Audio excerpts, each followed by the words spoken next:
ஆண்டவரும் இரட்சகருமாய் இருக்கிற இயேசு கிறிஸ்துவின் நாமத்தினாலே உங்களை வாழ்த்துகிறேன். இந்த காலை வேளையிலும் இயேசு கிறிஸ்துவினுடைய வார்த்தை என்ற தலைப்புல உங்களை சந்திக்க கர்த்தர் தந்த கிருபைக்காக நன்றி செலுத்துகிறேன். இந்த நாளிலும் தியானத்திற்கு எடுத்துக்கொள்ளுகிற வேத பகுதி நீதிமொழிகளின் புஸ்தகம் 14ஆம் அதிகாரம் 1வது வசனம்.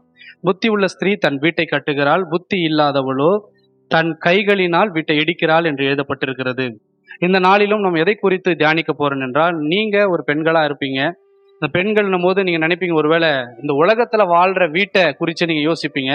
வீடு என்பது ஒரு குடும்பம் என்று அர்த்தம். அந்த குடும்பத்தை கட்டுவதற்கு ஒரு பெண்ணால தான் முடியும். மாமியார் அட்ஜஸ்ட் பண்ணணும், பிள்ளைகளை அட்ஜஸ்ட் பண்ணணும், கணவர் அட்ஜஸ்ட் பண்ணணும், உறவினர்கள்லாம் அட்ஜஸ்ட் பண்ணணும். இப்படி நீங்க எல்லா காரியங்களையும் அட்ஜஸ்ட் பண்ணும் பொழுது உங்களுடைய குடும்பத்தை நீங்க கிறிஸ்துவுக்குள்ளாக கொண்டு வர முடியும். பவுல் இப்படியாய் சொல்லுகிறார், நல்ல குணசாலியான ஸ்திரீ தன் கணவனை தன் நடக்கையினாலே ஆதாயப்படுத்துகிறாள்னு சொல்லி. ஒரு பெண்ணை நினைச்சீங்கன்னா உங்களுடைய வாழ்க்கையில நீங்க எதை நினைச்சாலும் சாதிக்க முடியும். உலகத்துல ஒரு பழமொழி உண்டு, ஆவதும் பெண்ணாலே அழிவதும் பெண்ணாலே என்று சொல்லி. இந்த உலகத்துல ஒரு பெண் நினைச்சாங்கன்னா அவங்கள உயர்த்தவும் முடியும், அதே பெண் நினைச்சாங்கன்னா ஒரு மனுஷனை கவிழ்க்கவும் முடியும்.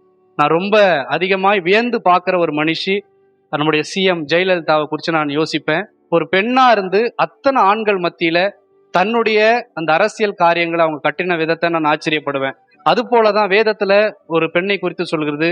தெபோரால் என்று சொல்லுகிறவங்க அன்றைக்கு யூத ஜனத்துல இஸ்ரவேல் மக்கள்ல தாய் இல்லாம இருந்த பொழுது தான் ஒரு தாயா இருந்து செயல்படணும்னு சொல்லி தெபோரால் அன்றைக்கு ஒரு நியாயாதிபதியாய் மாறினாங்க.